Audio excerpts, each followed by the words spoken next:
Girivadadhadi Jasodanandana Brajajanarandana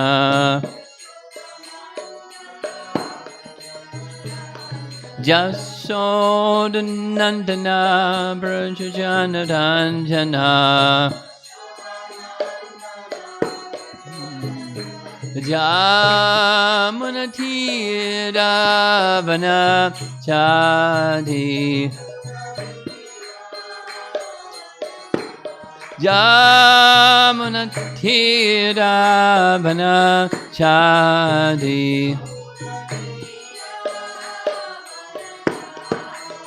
Jaya Radha Madhava Kunjabi Hadi Madhava Kunjabiha Jaya Radha Madhava Kunjabihadi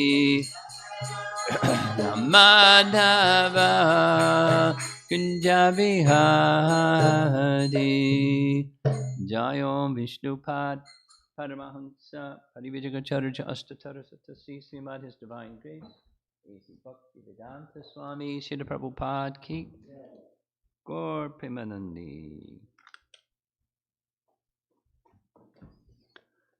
Om Namo Bhagavate Vasudevaya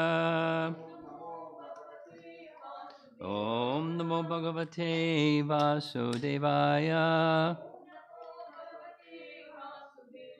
Om Namo Bhagavate Vasudevaya Continuing, Canto 10, Chapter 27, right? 27. Just checking. Chapter 27. Text number 3 and 4. We've started this chapter last 2 days, verses 1 and 2. And the scene is Indra has been sent by Lord Brahma with Surabhi to go see Krishna and make amends for his big boo-boo. And we heard that Indra approached Krishna in a solitary place. Krishna conveniently, to save embarrassment of Indra, went to Govardhan Hill, by the base of Govardhan Hill, alone. Even Balaram wasn't there, coward boys weren't there, nobody was there, so that Indra could do his thing without embarrassment. And he placed his head and his crown at the feet of Krishna, and he hasn't spoken yet.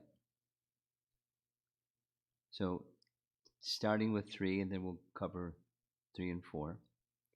Translation for 3. Indra had now heard of and seen the transcendental power of the omnipotent Krishna, and his false pride in being the Lord of the 3 worlds was thus defeated. Holding his hands together in supplication, he addressed the Lord as follows. BBT has no purport, but Vishwanath does, and so does Jiva Goswami, etc.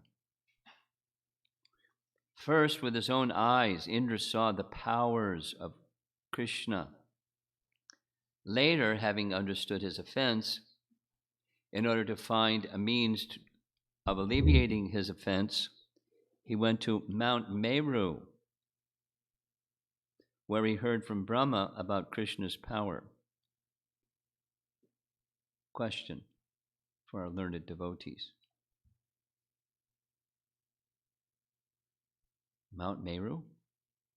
Lord Brahma's abode is Brahmaloka.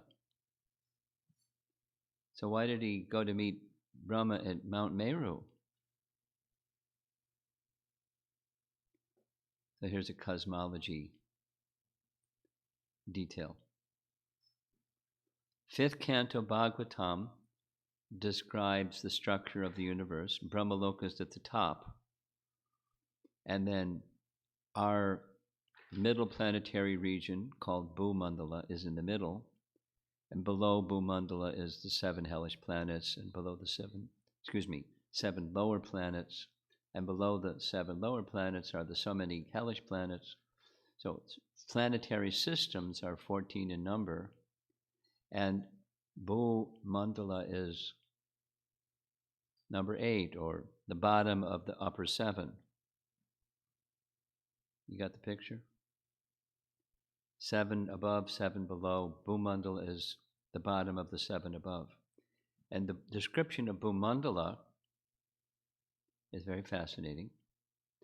It's a series of islands surrounded by rings of oceans, surrounded by a ring of islands, surrounded by a ring of ocean, and 7 of those, and et cetera, et cetera, et cetera. There's many other things that are described.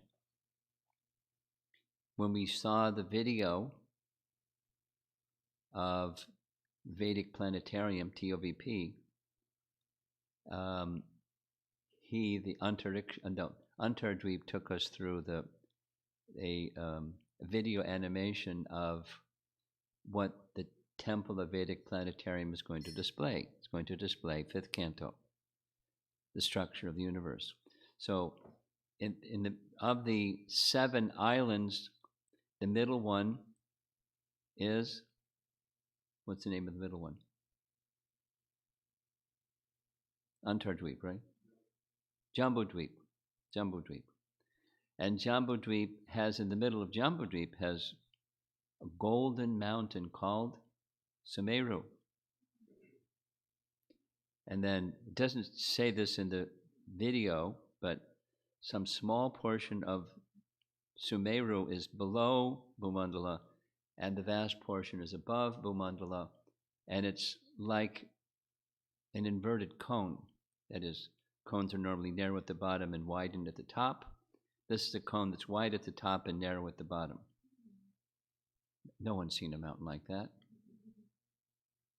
That's Mount Meru. And on the top of Mount Meru is flat. And on the top of Mount Meru is Brahma's summer home.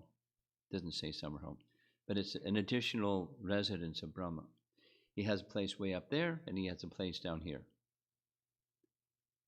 At the top of Sumeru, his abode in this Bhumandala region is at the top of Sumeru, or Meru, and there's the other Digpals, 8 in number, protectors of the directions. That's what Digpals are. So you know, 8. There's actually 10, but it's a flat. So north, south, east, west, and then the other northeast, southeast, southwest, northwest. 8. The residents of the Digpals, the protectors of the direction. Then there's zenith and nadir, above and below, but that's not a 2-dimensional plane. So the purport is saying, what did Indra do after he made his boo-boo? He went to Mount Meru, checked in with Brahma, and Brahma told him what to do. Then he went to the heavenly realm, where this realm of prototype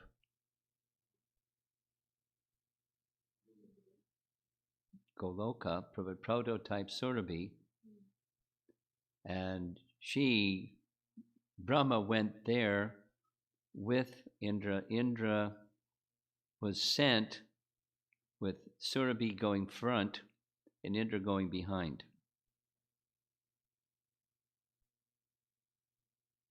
So they came in for a landing. in Vrindavan, and he's going to speak next. Okay, so now Jiva Goswami's purport. Indra had now heard of and seen the power of the omnipotent Krishna, and his false pride in being the Lord of the three worlds was thus defeated, because that was an objective of Krishna's, to remove his pride.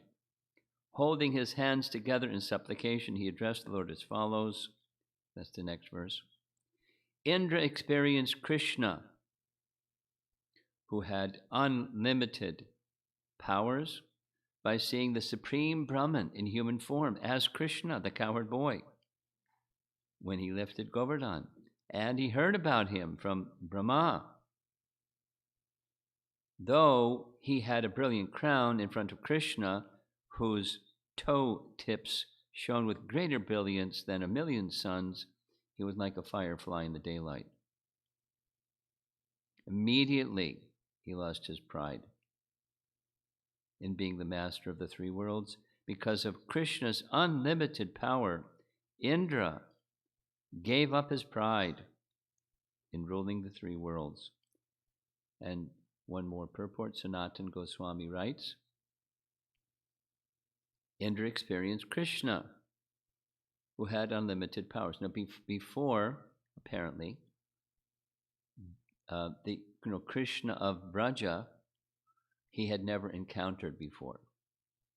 Now, there's other pastimes that our very interesting audience will ask, was this before or after the Parijata flower incident? And, our really smart people will ask those questions. I don't know the answer. It seems like it's before, because Krishna went with Satyabhama, and that's much later in his pastimes. I'm just anticipating our tricky questions from the audience. Okay, so Indra experienced Krishna, who had unlimited powers, by seeing the Supreme Brahman in human form as Krishna, the young cowherd, when he lifted Govardhan, and he heard about him from Brahma. Though he had a brilliant crown in front of Krishna, whose toe tips shone with greater brilliance than 1,000,000 suns, same as Jiva Goswami, or Jiva Goswami is because Sanatana was elder. He was like a firefly in the daylight. Immediately he lost his pride. Because of Krishna's unlimited power, Indra gave up his pride in ruling the three worlds. He, Indra, had directly experienced Krishna's powers, drishta, by Krishna lifting Govardhan, and now by his coming to Braja. He had heard of his powers. Thus, with folded hands, he spoke according to these experiences. Thus, his praise would be excellent. So if you're ready for some excellent praise, here's the next text, number 4. Indra said, your transcendental form of manifestation of pure goodness is undisturbed by change, shining with knowledge, and devoid of passion and ignorance. So that's sat and chit. And devoid of passion and ignorance, beyond the modes, transcendental. In you does not exist the mighty flow of the modes of material nature, which is based on illusion and ignorance. Purport from the BBT. The great Bhagavatam commentator Srila Sridhar Swami has masterfully explained the Sanskrit elements of this profound verse. So you can imagine the commentary is substantial. Concerning the first set of meanings, the Vedanta Sutra states that the Absolute Truth is the source and resting place of all existence. And in the first verse of the Bhagavatam, the Absolute Truth is said to be Krishna. Although Lord Krishna exists in his own dham or abode called Krishna Loka, he himself is the abode of all existence. as Arjuna confirms in Bhagavad Gita, where he addresses Krishna as Param Dhamma, the supreme abode. So that's a nice, important, for those of you that like to teach Bhagavad Gita. There's at least one person in the room, and I'm sure some people online, that when you read Arjuna's statements, Param Brahma, Param Dhamma, Pavitram Paramam Bhavan, Param Dhamma, what does it mean? So here's Sridhar Swami explaining. It means Krishna is the abode of all existence. Paragraph. The very name, Krishna, indicates the all-attractive person, and thus Lord Krishna, the source of all beauty and pleasure, is certainly, quote, the favorite thing or person, delight and pleasure. That's meanings. Ultimately, these terms can refer only to Krishna. Paragraph. Dhamma can also refer to form or appearance. And as Indra offered these prayers, he was in fact directly seeing the form of Krishna before him. Paragraph. As clearly explained in the Vedic literature, Lord Krishna's power, strength, majesty, splendor, and effulgence are all contained within his transcendental body, and thus attest to the infinite glories of the Lord. Next paragraph. Srila Sridhar Swami has brilliantly summarized all these meanings of the word Dhamma by giving the Sanskrit term Sarup as a synonym. What does Swarup mean? It means form. So Dhamma, Param Dhamma can also mean his supreme form. The word Swarupa means, quote, one's own form or shape, and also, quote, one's own condition, character, or nature, unquote. Since Lord Krishna, being pure spirit, is non-different from his body, there's absolutely no difference between the Lord and his visible form. By contrast, in this mature world, we conditioned souls are distinctly different from our bodies, whether those bodies be male, female, black, white, or whatever. All of us are eternal souls, different from our temporary, flimsy bodies. Sounds like Sri Dayananda Maharaj's kind of language, flimsy bodies. Paragraph. When the word Svarupa is applied to us, it especially indicates our spiritual form, because our own form is in fact our own conditioned character or nature eternally.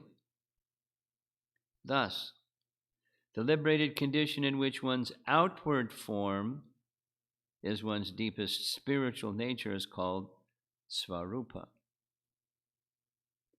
Primarily, however, this term refers to the Supreme Personality of Godhead, Sri Krishna. This is all indicated in this verse by the word Tava Dhamma, as explained by Sridhar Swami. This is all BBT purport. We haven't even gotten to the other ones yet. Paragraph. Sridhar Swami has explained here that the word Shantam means, quote, always in the same form. Shantam can also mean undisturbed, free from passion, or purified, unquote. According to Vedic philosophy, all change in this world is caused by the influence of passion and ignorance. The passionate mode is creative and the ignorant mode is destructive, whereas the mode of goodness, sattva, is serene and sustaining. In many ways, this verse emphasizes that Lord Krishna is free from the modes of nature. The words in this verse, Vishuddha Sattvam, or Shantam, or Dvasta, rajas, tamaskam. They're all meaning the same thing. And guna sampavaho na vidyate. All indicate this. Like 4 terms to say, make it super underscored. Krishna is not influenced by the modes of nature. Unlike Krishna, we change from one body to another because of our involvement with the modes of nature. The various transformation of material forms are impelled by the modes of nature, which are themselves set in motion by the influence of time. Therefore, one who is free from the material modes of nature is changeless and eternally satisfied in blissful spiritual existence. Thus, the word Shantam indicates that the Lord is undisturbed by change since he is free from the material modes of nature. We're not done yet. Paragraph. According to this verse, the powerful flow of the material modes of nature, namely passion, stupidity, that's Hridayanath Maharaj's thumbprint there, and mundane piety, same, the 3 modes, are based on agrahana, which Srila Sridhar Swami has translated as ignorance. Since the Sanskrit root grah, G-R-A-H, that's the dhatu, Sanskrit root, means to take, accept, grasp, or comprehend. Grahana means grasp, exactly in the sense of to grasp an idea or fact. Therefore, grahana here means one's failure to understand one's spiritual position, and this failure causes one to fall into the violent currents of material existence. Paragraph. An additional meaning of the word agrahana is derived when it is divided into the compound agra hana. Agra means the first, top or best, and hana means killing. The best part of our existence is the pure soul, which is eternal in contradistinction to the temporary material body and mind. Thus, one who chooses material existence over Krishna consciousness is in fact killing the best part of himself, the soul, which in its pure state can enjoy Krishna consciousness unlimitedly. Next paragraph. Srila Sridhar Swami has translated tapo mayam as, quote, full of knowledge. The word tapas generally indicates austerity, is derived from the Sanskrit verb tap. That's the dhatu, the verbal root, tap, whose meaning can be summarized as indicating the various functions of the sun. Tap means, quote, to burn, to shine, to heat, and so on.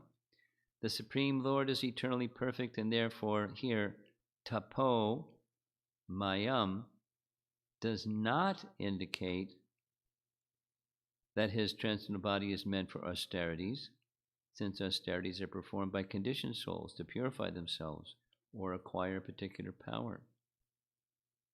An omnipotent, perfect being neither purifies himself nor acquires power.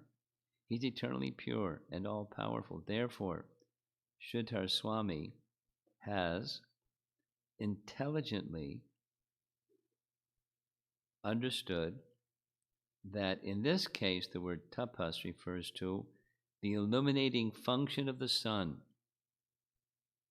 and thus indicates that the Lord's self-effulgent body is omniscient. Light is a common symbol of knowledge. It's true. The Lord's spiritual effulgence does not merely illuminate physically, as in the case of a candle or light bulb. More importantly, the Lord's body illuminates our consciousness with perfect knowledge, because the Lord's effulgence is itself perfect knowledge. Final paragraph, one sentence. We offer our respectful obeisances at the lotus feet of Srila Sridhar Swami and thank him for his enlightening comments on this verse.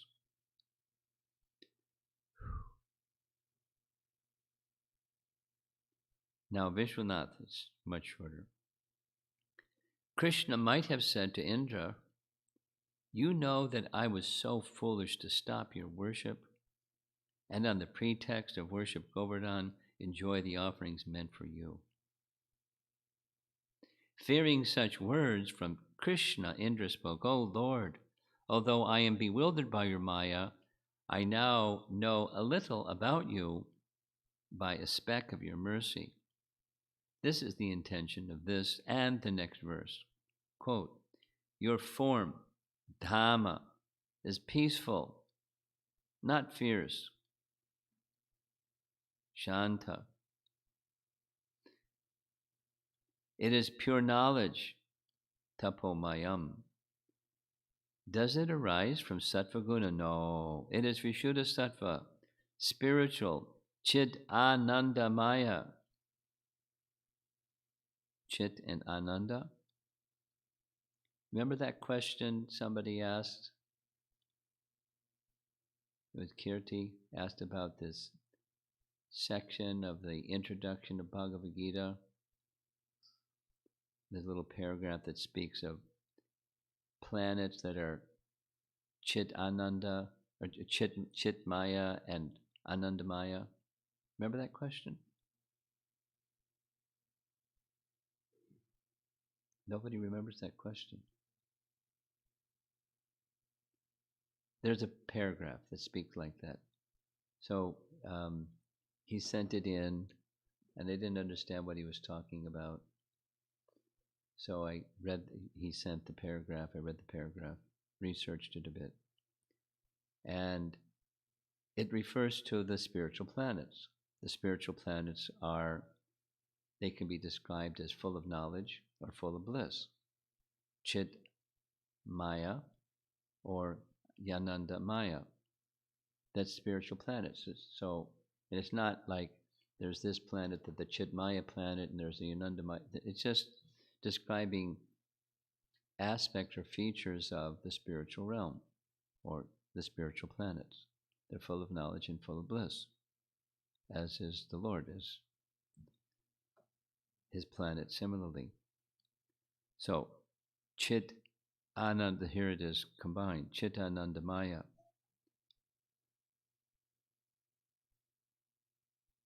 Your form, let's go back. Your form is peaceful, not fierce. Shanta. It is pure knowledge, tapomayam. Does it arise? That's his form. From sattva guna? No, it is vishuddha sattva, spiritual, chit anandamaya. Therefore, it is impossible for you to have any rajas or tamagun. Rather, by your influence, you destroy the material gunas within others. By remembering your form, people can destroy raja and tamagun. You are not influenced by the gunas as we are, though you are not influenced by maya like the jivas. Sometimes, for amusement, you accept a role in this world that is not that a fault also? No, because you have no desire to accept any relation with the material realm.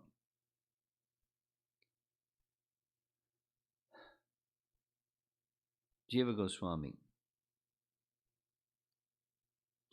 Understanding that the Lord was not angry at his offense, by seeing his naturally happy face, And being relieved, he began to praise Krishna.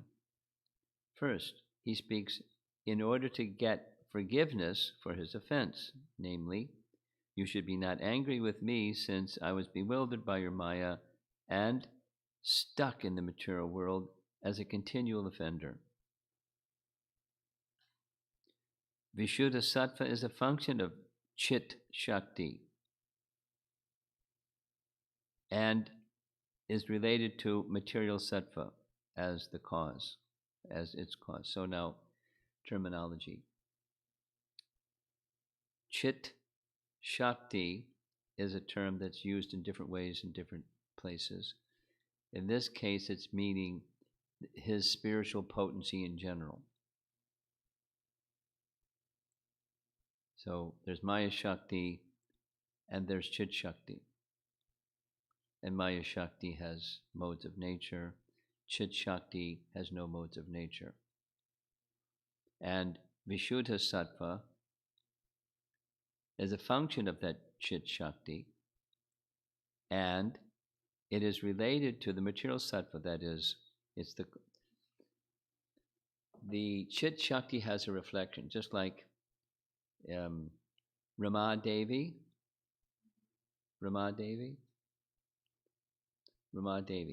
That's the internal potency of Mahavishnu. So Lakshmi Narayan, Sita Ram, Radha Krishna, Rama Vishnu, Mahavishnu. Rama Devi is his internal potency. And Rama Devi has her shadow potency. The Chit Shakti has a shadow. And that shadow is Chaya Devi or Pradhan, that becomes transformed into, Mahatattva, and then the whole material creation flows from that. So there's the spiritual potency, Chit Shakti, and there's the reflection of the spiritual potency. So as the Chit potency is free from the modes of nature, the reflection has modes of nature, one of them being mode of goodness. Mode of goodness isn't pure goodness. The mode of goodness is a reflection of pure goodness, influenced by the other modes. That's what's being said. And so Jiva Goswami quotes Brahma Samhita. Maya hiyasya jagadanda shatanusute trigunya tadvishaya veda vitayamana sattva-valambi parasattvam vishuddha sattvam govindamadi purusham tamaham bhajami. I worship the Supreme Lord Govinda, whose material energy Maya, consisting of the three gunas, described elaborately in the Vedas, produces hundreds of universes, while he himself is pure sattva, Vishuddha sattva, which is the cause of the material sattva, which manifests his blissful form, Vishuddha sattva.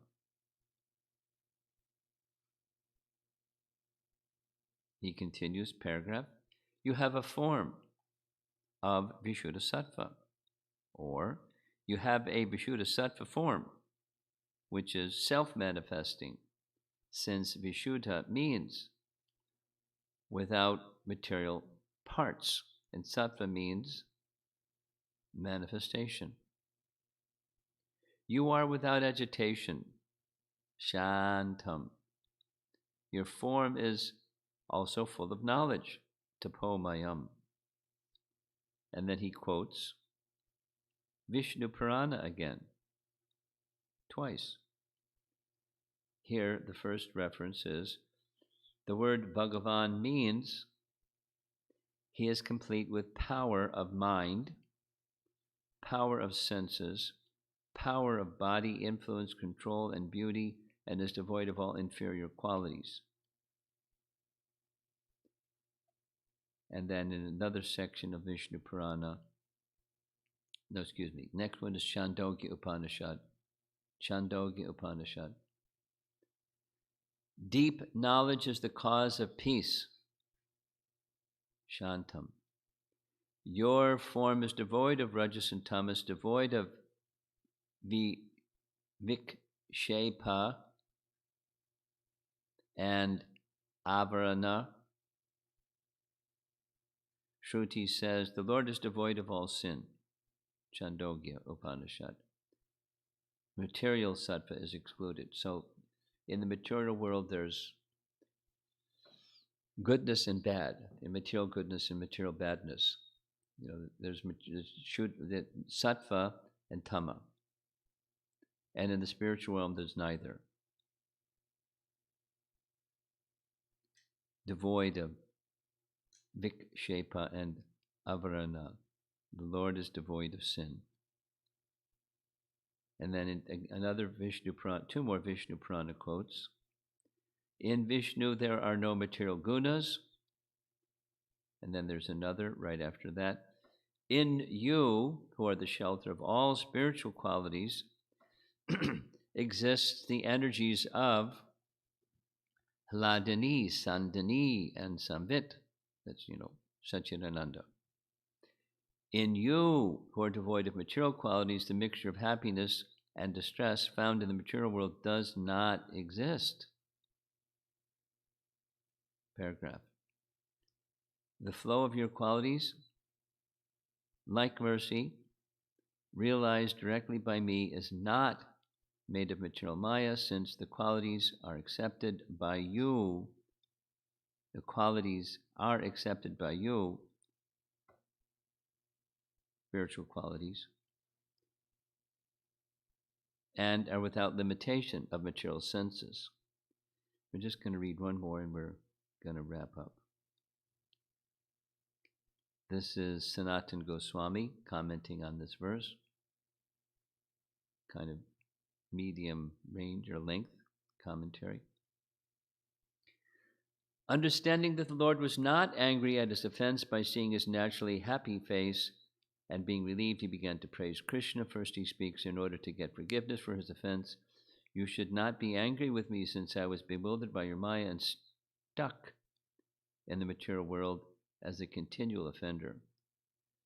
So Jiva Goswami is speaking something very similar to Sanatana Goswami. No problem. Paragraph. Though the Lord's form is beyond the gunas and full of eternity, knowledge, and bliss, it is called Vishuddha Sattva. This means that it has some similarity to Sattva Guna in being devoid of greed, anger, and other bad qualities, though the Devatas are in Sattva, because they and Indra have the possibility of greed and other bad qualities. The nature of the Devatas is not described by the term Vishuddha Sattva. Vishuddha Sattva means the eternal form of bliss arising from the Chit Shakti. O Lord, free of all faults or touched by the gunas, so here's emphasis. Your form is pure existence, pure Brahman. It is to be attained only by intense concentration of the mind. This form destroys rajas and tamas in your servants, and because of this, sattvam, your servants have no rajas and tamas. The form which is directly realized with a series of qualities like compassion, etc. So realization of his form brings good qualities, like compassion, etc.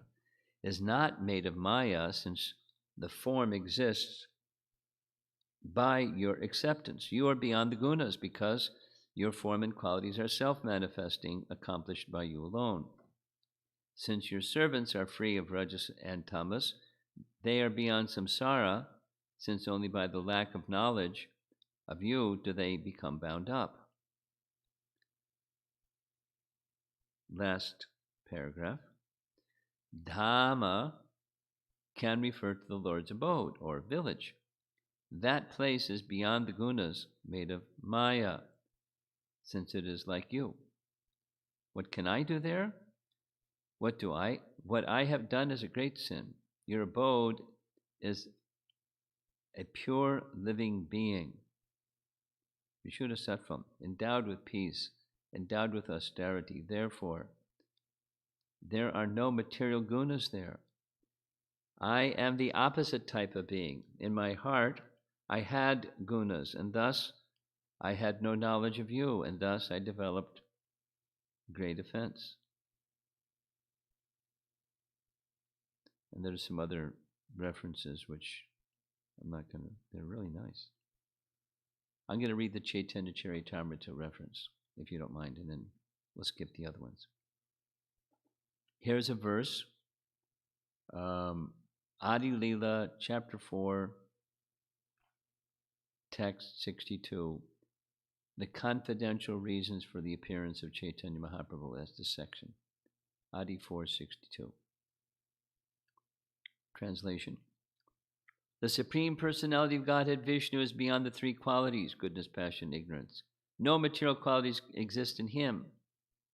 May that original person, Narayana, who is situated in a completely transcendental position, be pleased with us. And then he makes reference. This is the commentary, purport, makes reference to this verse spoken by Indra. And then, when not manifested, the modes of material nature are said to be in goodness. When they are externally manifested and active in producing varieties of material existence, they are said to be in passion. And when there's a lack of activity and variegatedness, they are said to be in ignorance. In other words, the pensive mood is goodness, activity is passion, and inactivity is ignorance. Above these three mundane qualitative manifestations is Vishuddha-sattva. And then finally, when Vishuddha-sattva is predominated by the Sandhini potency, that's like Sat, the eternality aspect of transcendence. So when Vishuddha-sattva is predominated by Sandhini potency, it is perceived as the existence of all that be, Sat. When predominated by Samvit, that's Chit, cognition, it is perceived as knowledge in transcendence. That sounds nice. And when it is predominated by Hladini potency, it is perceived as the most confidential love of Godhead, Vishuddha-sattva. The simultaneous manifestation of these three in one is the main feature of the kingdom of God. So there's further commentary references, but we'll stop there.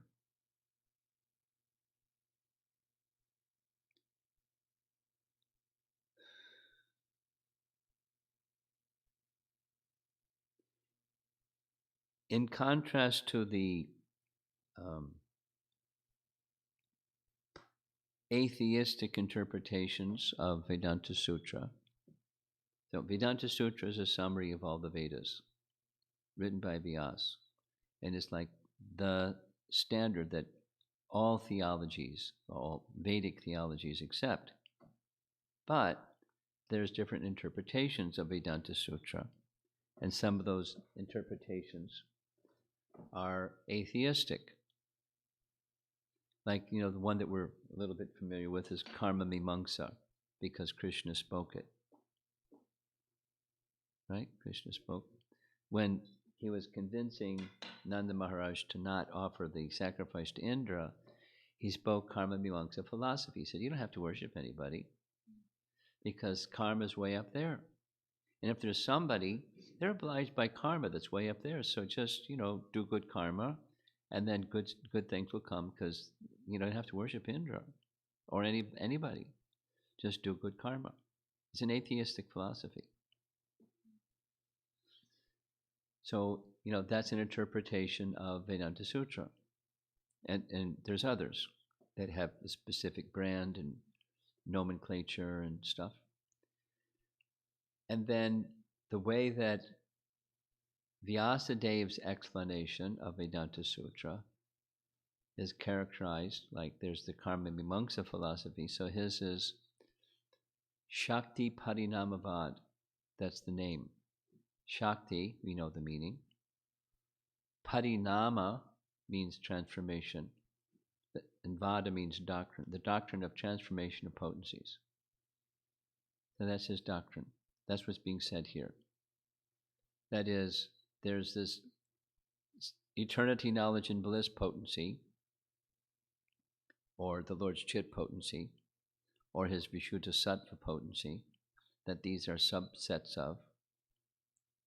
And that spiritual potency becomes transformed in various ways to make the material manifestations. The material manifestations are resting upon and derived from spiritual potency. And then there's the potent and this potency in the transformation of potencies. Influenced by time, we get the material ones. And by diluting potency, we don't recognize the spiritual potency. We're like, you don't have the password to get that information because of being covered by ignorance. So the root cause of our suffering is ignorance. And hearing of transcendental knowledge breaks through the ignorance barrier. At least the potential is there. Just like our chanting, keeping it really simple. The song by Narottam Das Thakur, Golokera Prema Dana Hari Nama Sankirtana. This Hari Nama Sankirtan has descended from Goloka to connect us with Goloka. So just hear the Hare Krishna Mahamantra and you'll connect with Goloka, which you won't have any access to if you're covered in ignorance. But supposing I'm covered in ignorance, how am I going to connect with? It's merciful. And just hang on to that rope. And you'll get pulled out through, just hold on. You don't even have to climb the rope, you just hang on with faith. And you're lifted out. That's Lord Chaitanya's plan for this age of Kali. Just pull people out of ignorance through the chanting, the sound vibration of the holy name. And then the Bhagavatam explanation of how, wait a minute, how's all this working? Well, you don't need to know how it's working, just hold on. But if you want to know, here's how it's working. And it's helpful to know how's it working because, it helps nourish our faith. So we hold on instead of, being distracted.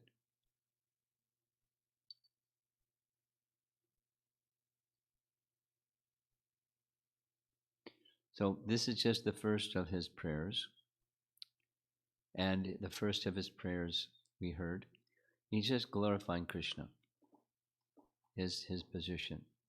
And this very elaborate definition of Sridhar Swami is giving word by phrase by phrase, an explanation of how it is glorifying Krishna. So we hear these things so many times, it's like, enough already, come on. So, but we need to hear it again and again because we don't really get it. So we hear it again and again. Hear it again and again. Hear it again and again. Like, it's not like brainwashing in the material sense, it's purifying in the spiritual sense. We have to hear it again and again. And it's expressed in various ways by various personalities. And here Indra is speaking, as we heard, very, not just eloquently, but full of meaning. Because it says why? Because he's been excused from his offense. He's actually an elevated person. He just, gets carried away sometimes with his, self-importance. Becomes proud. And then does bad stuff because of pride. But Krishna has forgiven him, so his words are very powerful, worthy of being heard and repeated, although he just did this bad thing. There's other places where he does other bad things. And somehow he keeps getting forgiven and then picked up because he's a great soul.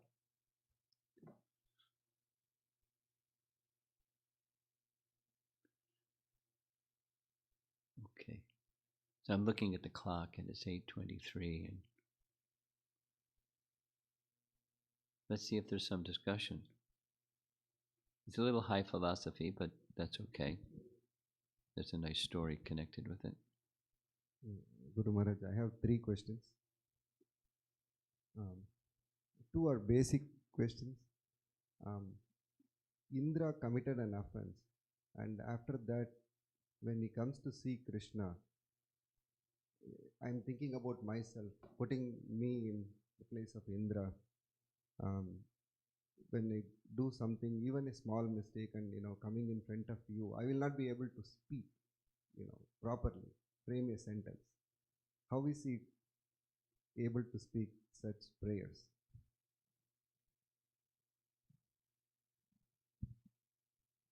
Super soul and personality. Some people are talkative and some people are quiet and shy. We have different natures.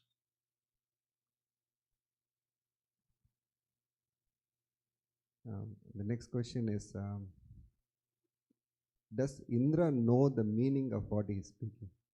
Like Sridhara Swami is quoting such wonderful meanings. Does Indra know all this and he is speaking? It's hard to believe. Well, he's an elevated soul. So, whether whether it's 100%, 80%, 50%, 30%, does it really matter how realized he is and what he's saying? Does he really understand? He's a learned person. He's an elevated person. He's speaking inspired by Super Soul to speak, and he's right. So what his realization is, hook him up to a realization meter and find out. I don't know. So as devotees, we also try to memorize certain prayers and then speak in front of Krishna, but we don't know. It's okay. It's Bhagavatam. It's purifying for us and whoever hears. Last question is, so much is spoken about Krishna's form. Yes. And you had mentioned that realization of the form gives us good qualities. Is it realization means keep on hearing? Well, one may keep on hearing and continue to make offense and not get purified. So it's the hearing is essential, yes, and becoming free from offense is also essential in the hearing process. Hearing helps us become free from offense, or the conditions that arise from offense. Anarthas arise from offense. Continued to hearing helps eradicate or helps diminish and eventually eradicate the consequences of offense. The idea is then try to avoid making more offenses. Okay. Online question. Yes, please.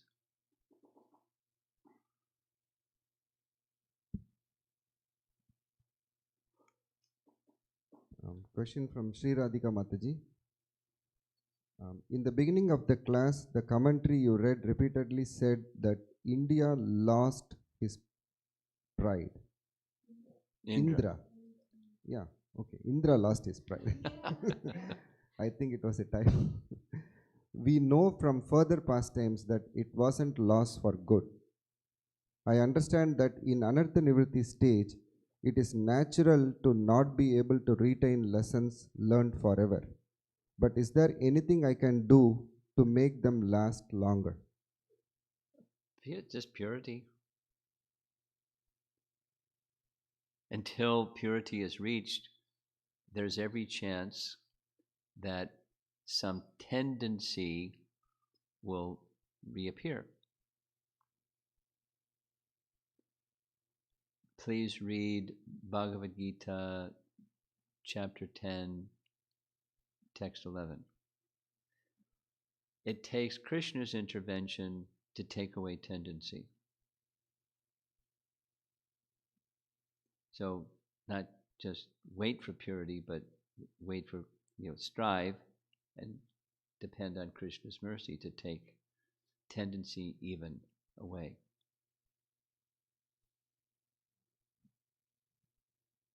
Next question from Shiradika Mataji. Goloka Vrindavan is Vishuddha Sattva. Yes.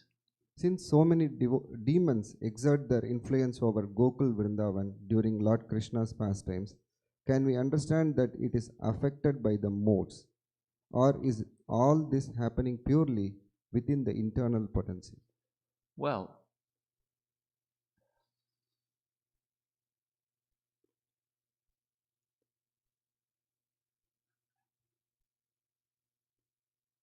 were they just imitation demons or were they really demons is kind of like what she's asking.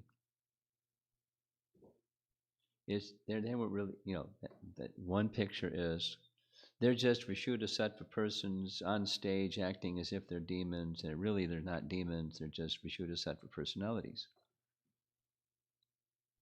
Or are they really demons?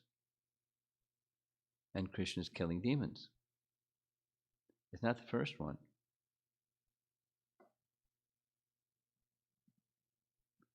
They're really demons. And Krishna's really killing them and liberating them, bringing them to the position of Vishuddha Sattva. So how is it possible? Well, it's because it's the material world and Krishna is wanting to demonstrate different things. Again, this is this Naimittika Leela for the purpose of edifying and purifying conditioned souls, and thus worldly pastimes. Okay. You have a question about that? A separate question. Let's do the online. Just do the online ones. From Gopinath, how is Mount Meru considered a mountain if it is upside down? Why not? Krishna can make upside down mountains if he wants. And it's really tall. It's narrow. The base is narrow, and it's 100,000 yojanas tall. And then each yojana is 8 miles. There's no such mountain that we have seen. So what is it then if it's not a mountain we've seen? It's the universal form, which is there's different ways of describing what it is, but it's really a form that this material world has created in the likeness of, or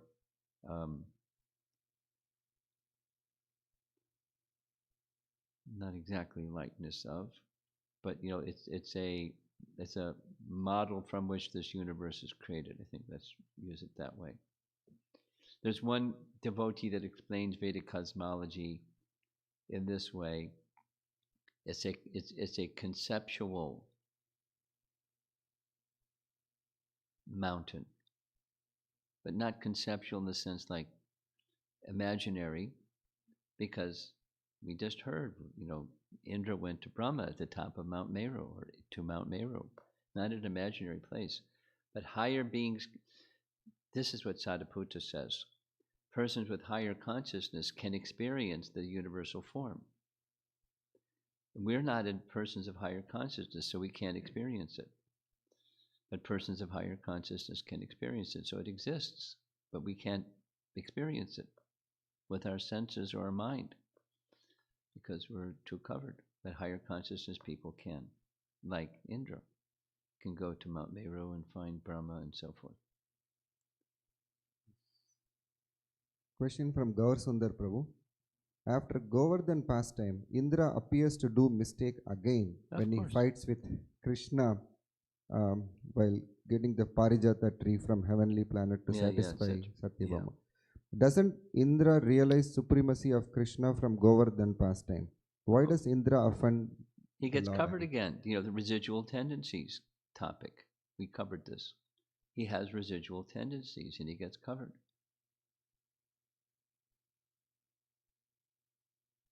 How about you, Gaurasundar? You have residual tendencies and you learn lessons and time passes and you forget those lessons and you do the residual tendency thing again. So Indra has got some of those. One more question from Gaurasundar Prabhu. Vishuddha Sattva potency in relation to Samvit, Sandhini and Haladini potencies, do the 5 primary rasas and 7 secondary rasas churn out from above relationship of Vishuddha Sattva potency? Yes.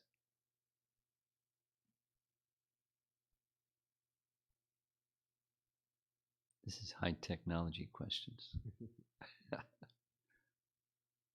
Question from Acharya Nishta Prabhu.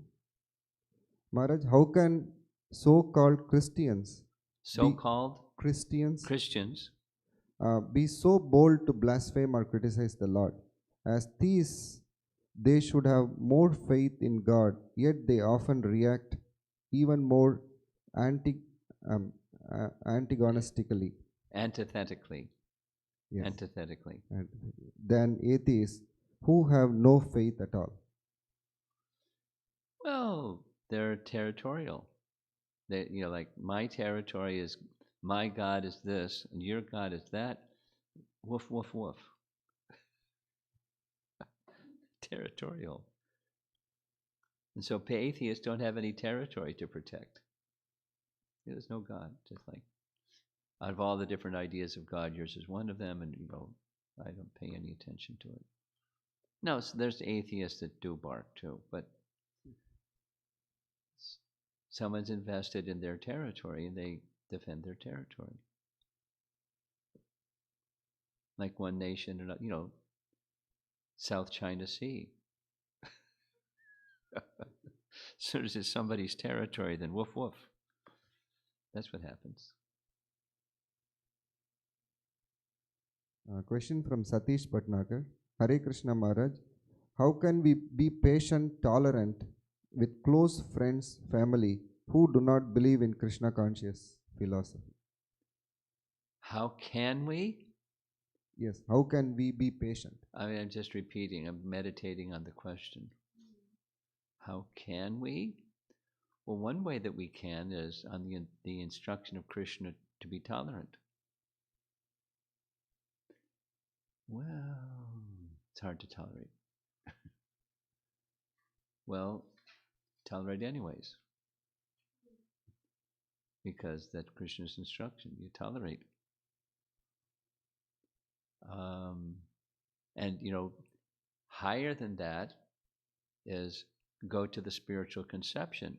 And while they're saying and doing stuff, recognize here's a spirit soul that's covered by the modes of nature, and they're behaving the way that the modes of nature indicate.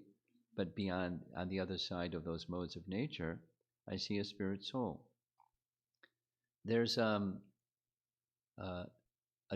teenage daughter of one devotee family that sent me yesterday an assignment that they have from their religion class, and the religion class is studying 3 different religions.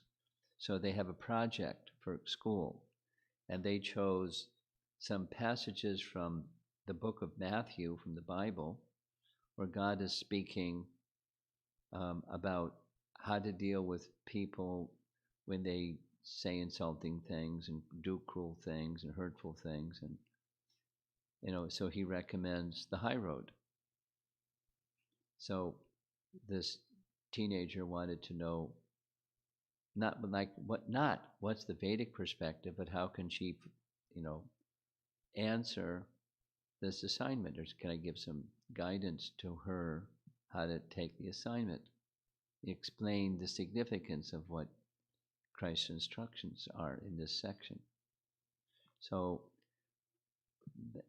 the answer I gave was similar to what the answer I just now gave. That is, his instruction, the high road instruction, is you have to see with a spiritual conception. He doesn't say that. But to do what he's saying, you have to have a spiritual conception, because otherwise it's going to roll off your back, water off a duck's back. It's not going to go in. You can say, yeah, that's a nice instruction. You won't be able to live it unless you have a spiritual conception. So when people, relatives or whoever, somebody out there that you have interaction with, and they say and do harsh things, see beyond the harshness and see the spirit soul within, and relate to the spirit soul within. You may have some behavior towards the harsh speech or harsh conduct. That's okay, but see the spirit soul within, and then you don't have to be this reactive person. And this is very similar to the topic. The devotee asking this question can listen to the Dhruva Maharaj react and respond section. React versus respond section. We covered it like extensively. Go ahead. Question from Amara Mataji. Just like pride is a big obstacle on the path of devotional service, similarly are the obstacles on devotional service are indicatives of pride or anarthas? It's certainly indicative of some contamination of heart, which you can put in the category of anarthas, for sure. Yeah. Question from Gopinath. What is the meaning of Indra? Indra means Lord. We'll hear this coming up, where Surabhi says, "You are our Indra, or Lord, and I want to call you Govinda." So, but that you are Indra. She came with Indra and saying, "That fellow over there, no, you are Indra."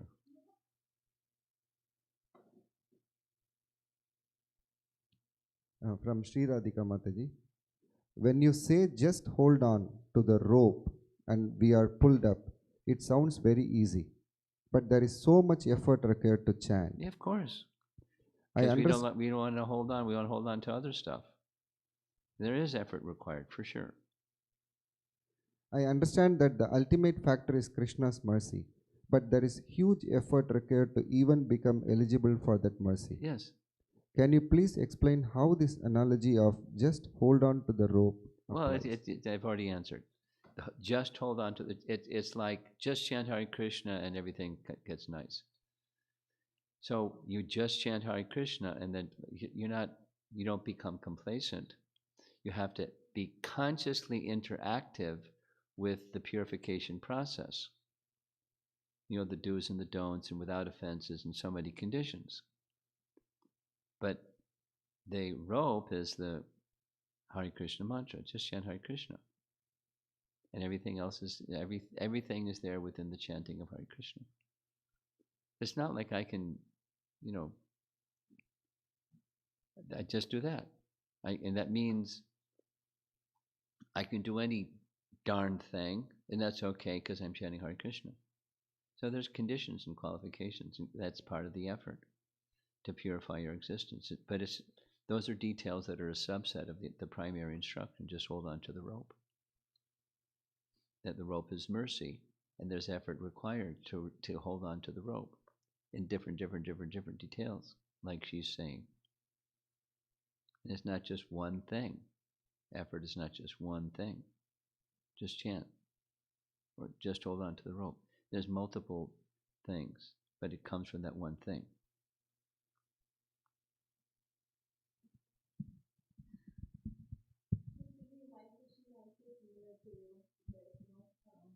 Struggle in chanting, my struggle is like, if I don't focus on my chanting, there is like I see that very slippery flow.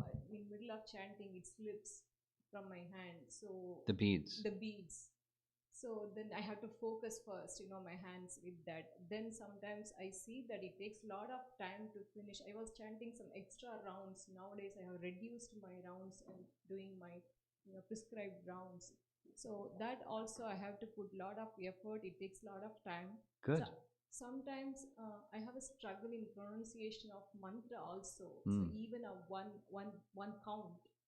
So I feel like lot of energy and effort. Sometimes it frustrates me. So why so am I doing so much anartha that blocks me? Not just this lifetime. How long have we been in the material world? Burijan's way of saying, the first effort, the first effect of the chanting of the holy name is it cleanses the dust from the mirror of the mind. But supposing it's 3 miles thick dust, how long is it going to take? So, and how am I going to continue for 3 miles thick dust? They just throw in the towel and just live with 3 miles thick dust and just shrug my shoulders and say that's it. It may take a while, and yes, it takes effort. But that's the price I have to pay for my past misdeeds. I'm prepared. This Brahma's verse, Tate Nukampam. I'm prepared to accept the reaction, responsibility for my past misdeeds. But let my mind not budge an inch from shelter of the lotus feet of the Lord. So that's, however, but my beat slip and my concentration and my this and that, and it's just the mind. It's contaminated mind, whining and complaining.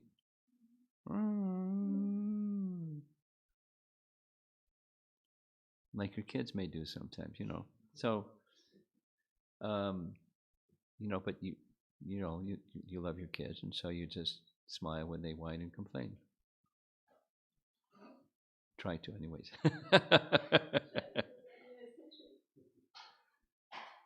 Because deep inside there's something very wonderful, even when they're whining and complaining.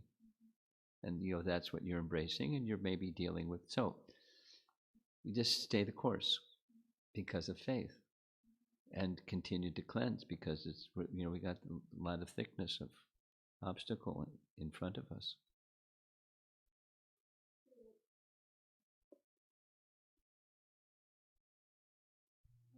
So I mentioned that I was chanting extra rounds. Good. Can I continue or just focus on only 16 rounds because that is a struggle?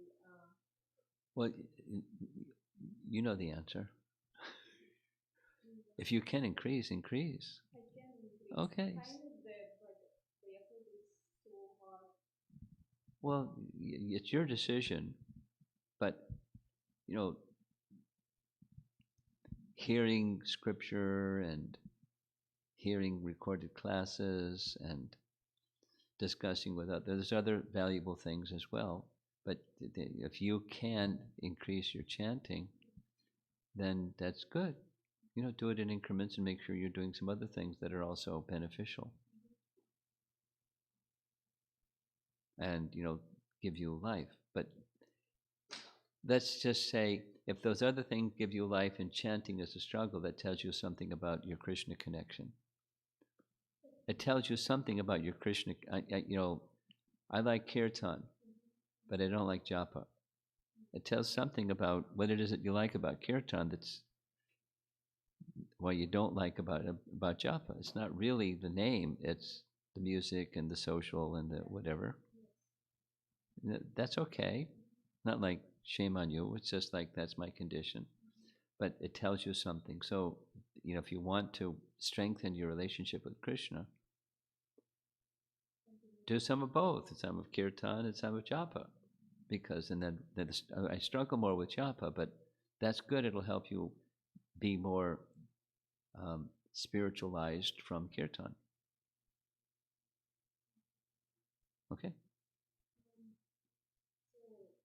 Many people are, their focus is on getting up early morning.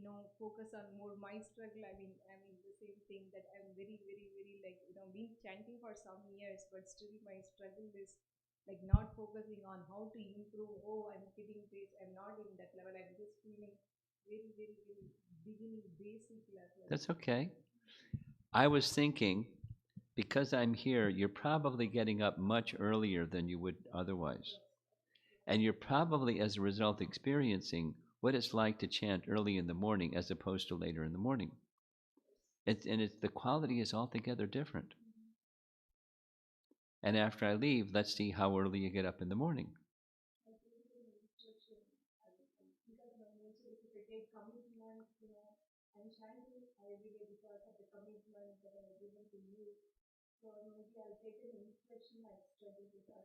Well, chanting, the early chanting is more energizing than the later chanting. So do early chanting. Okay, I think I should end. Do we have something more? No. Srila Prabhupada ki.